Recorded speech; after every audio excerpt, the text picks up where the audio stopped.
Hey, what's up there, YouTubers? Edgemans and a job coming to you guys here today with another deck tech. So today we're going to be taking a look at a standard deck, and it is Jund Midrange. So this is actually going to be an update from the previous Jund Midrange deck that I posted earlier in this Return to Ravnica season of Standard. And Jund Midrange was something that I made right before Return to Ravnica came out. When everything was spoiled, I started contemplating how I was going to be playing that deck, and I had my first initial form of the deck that I ran for the first couple of weeks, and then I slowly started making changes. But this version that you guys are going to see is what I'm currently running with Jund Midrange, and it's been working. So we're going to break it down, but if you guys have any suggestions for decks that you would like to see, please leave that down in the comments below. And remember to check out the playlists down in the description below with all of the other deck techs that I've covered previously. So the first thing, as always, that we're going to be taking a look at here is the land base for the decks. So the land base changed a little bit, but it wasn't anything huge or really that significant. But it's 25 lands, and we have Overgrown Tomb here first. So we're running a playset of Overgrown Tomb. So we're going to put those up here. From there, we have Blood Crypt. So we're running a playset of Blood Crypt as well. So we have 8 of our Shocklands. It'd be nice to have Stomping Ground, but we have to make do with what we have right now before Gate crashes out. Rootbound Crag is a playset.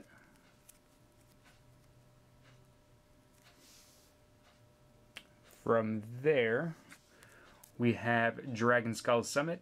So this is going to be a playset as well. So we're taking advantage of our playsets here, using all of our dual lands that we have available. We have Woodland Cemetery, so another playset as well. Then we have our utility lands, so we have Kessig Wolf Run. So we're actually running 2 of these. So Kessig Wolf Run is really strong in this type of a deck. It taps for 1 generic mana, and it also has a second ability for X amount of mana, 1 red and 1 green. And target creature gets +X/+0 and trample until the end of the turn. So we have 2 of those, letting us use up some surplus mana whenever it comes into the later stages, and we're swinging in with creatures like Thragtusk, Thundermaw Hellkite, Olivia, and we can just make them a whole lot huger. And then we have our basics. So we're just running 3 basic forests here. Green is pretty important for Garruk Primal Hunter, I think, the most. The other colors aren't as intensive. Mizzium Mortars is intensive with its overload cost, but as far as anything goes, the mana is pretty appropriate, and it ends up working very well with the land base that we have present here. So now we're going to pretty much take a look at everything else, starting off with the creatures in ascending order here. So we have Deathrite Shaman. So this may come as a surprise to some people because a lot of people are used to seeing this guy in the sideboard, but initially we started off with Pillar of Flame at the beginning of the season with this deck, and even though Pillar of Flame is good against certain decks, Deathrite Shaman is a lot better game 1 against more decks than Pillar of Flame is. So it ended up that we swapped out the Pillar of Flame and added in Deathrite Shaman, and when I say we, I'm talking about myself and a couple of my other buddies that are running this deck as well. But Deathrite Shaman is a lot better game 1 than Pillar of Flame can be, even though Pillar of Flame is fairly good against some of the aggro builds and also zombies. Deathrite Shaman just has a better game 1, so we actually ended up switching it to 3 Deathrite Shamans main board, and it's also going to give us a nice advantage over decks like Reanimator, but even still, it's a 1/2 for hybrid black or green, and it has 3 abilities. So the first one isn't as relevant, I don't think, unless you're really playing against Reanimator, where you exile a land and you get to add 1 mana of any color to your mana pool. So you're going to have to play off of them having a land in their graveyard, because really you're not going to have one in your graveyard most times. The second ability is for 1 black and tap, and exile target instant or sorcery card from a graveyard. Each opponent loses 2 life.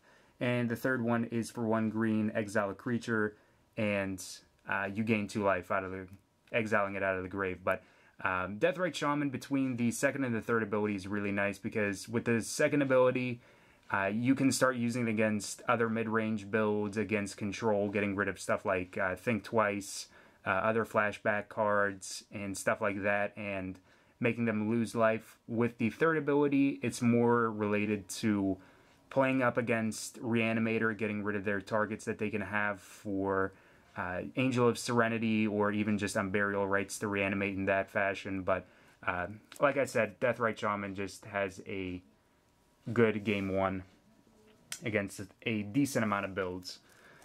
From there, we have Huntmaster of the Fells. He's really nice, but he ends up siding out against other Jund mid-range builds if we're playing against the mirror match. But 2/2 for 4 mana, 2 generic, 1 red, and 1 green. Enters the battlefield, we gain 2 life, we get a 2/2. And whenever he flips, he deals 2 damage to a creature, 2 damage to your opponent.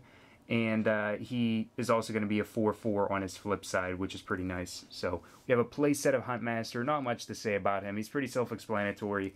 You end up siding him out against the mirror just because he ends up being bad. If 2 Huntmasters flip at the same time, you kind of run into that awkward situation of who's the active player in the turn and which way the triggers are actually going to end up stacking. But Huntmaster, just against the mirror, you have to pay attention and remember to side him out because he's not going to be as good.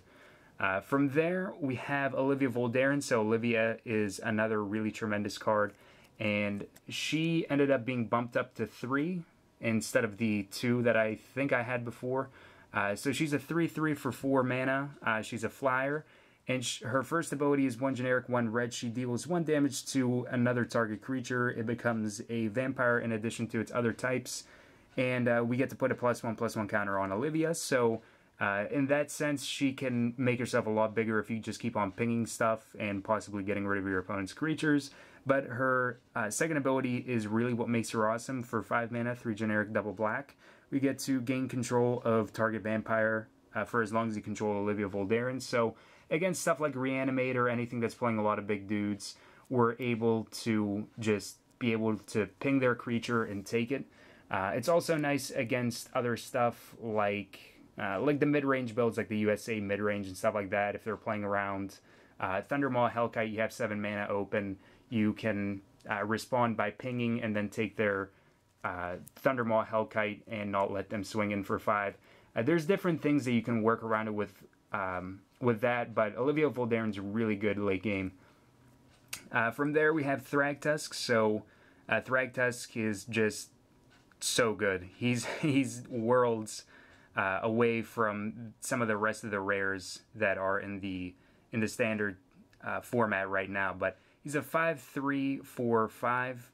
He enters the battlefield, we gain 5 life, and whenever he dies, we get a 3/3. So he makes it pretty hard for your opponent to deal with a big body like that and you gaining life. And whenever he does die, you get that token out of it, so you still have some board presence. But Thragtusk is one of the best cards in the format right now, and he's just so well played. Anybody with an outlet for green is almost always going to be playing Thragtusk, and at least as a one-of. In most cases, there's some exclusions to that, but Thragtusk is just tremendously good. From there, we have Thundermaw Hellkite, so 5/5 for 5, flying, haste, and whenever he enters the battlefield, he pings each creature with flying your opponent controls, deals 1 damage to them, and we get to tap those creatures. So we're running 2 Thundermaw Hellkites, and he's just a speedy way to win the game. He's just big, bad, bulky dude. He can get rid of Lingering Soul tokens and stuff like that. Anything that's in the air that could be somewhat a threat for blocking at least, but he swings in for 5 the turn, he comes out, and he just makes it a whole lot easier for you to win. From there, we have a Garruk Primal Hunter, so we're running him as a 2-of. Garruk Primal Hunter is really nice as well because he's a 5-cost Planeswalker, even though he has the triple green intensity to his casting cost. He's still really strong because with his +1, you get a 3/3, so you're just able to stack the board with a bunch of 3/3 tokens.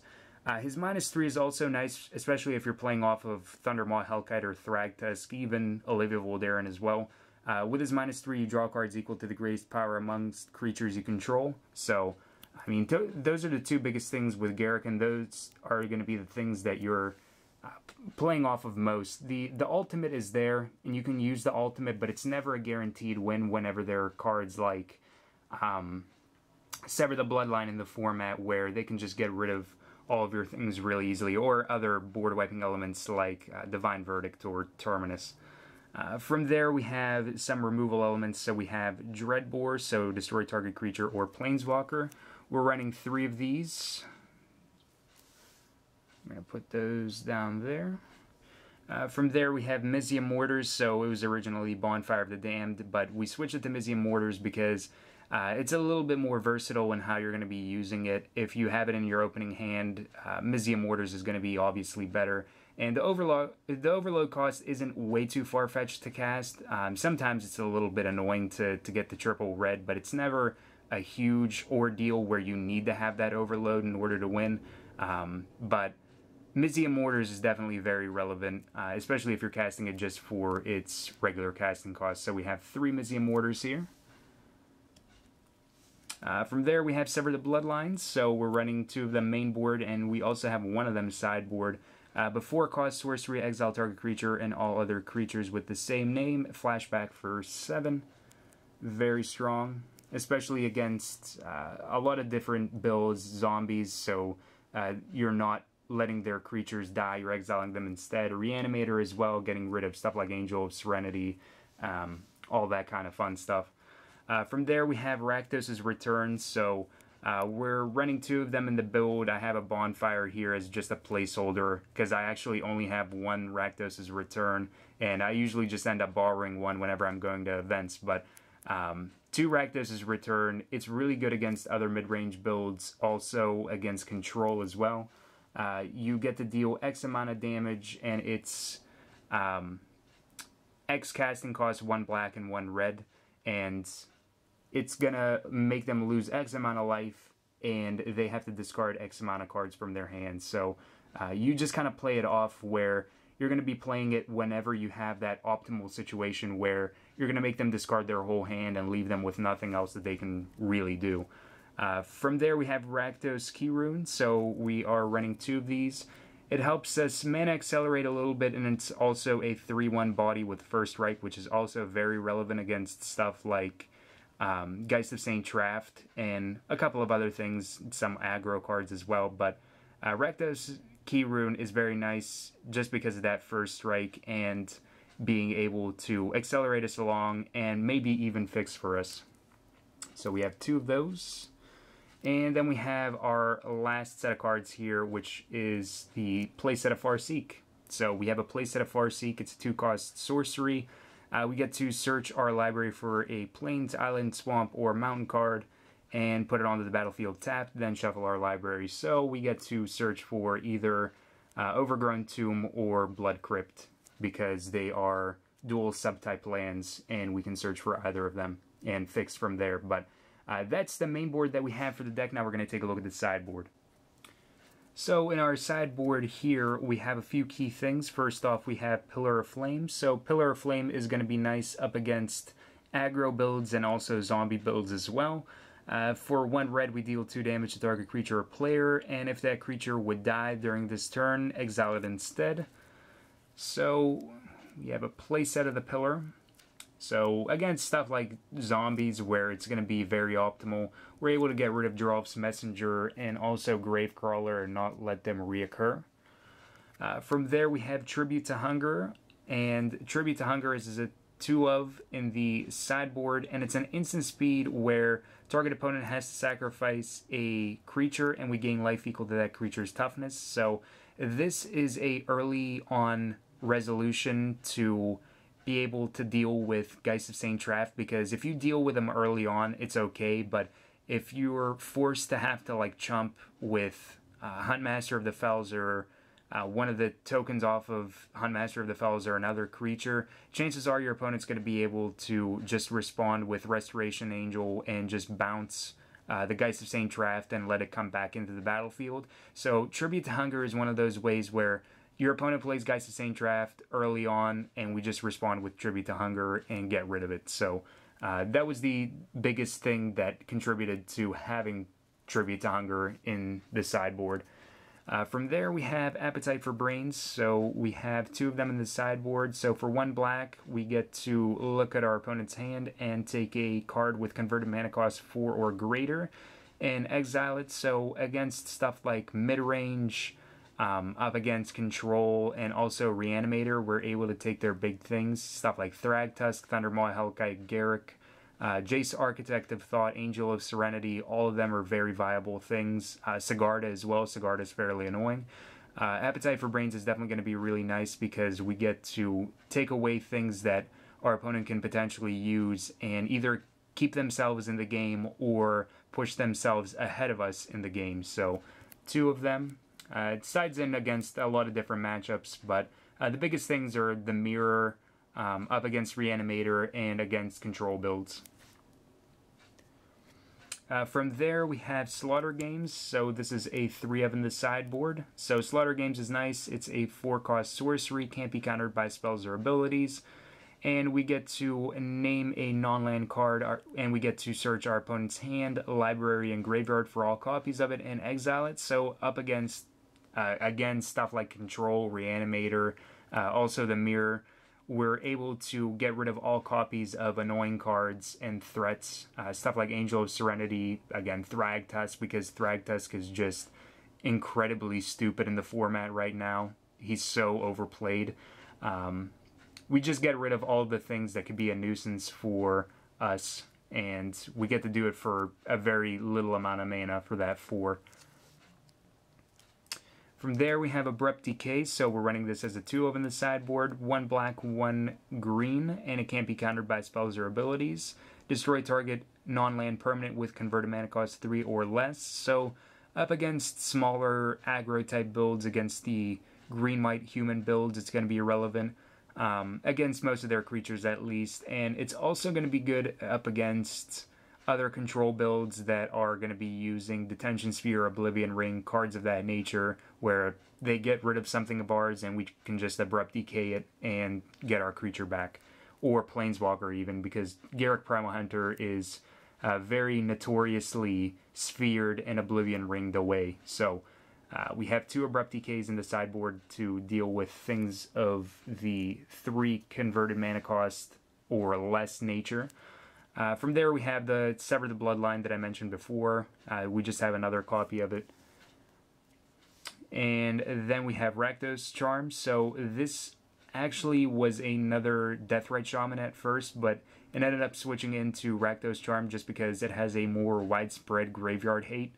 For 1 black and 1 red, we're able to exile all cards from target player's graveyard, whereas Deathrite Shaman forces you to have him on the field, have him stick around, and then also have the mana open to be able to exile 1 card at a time.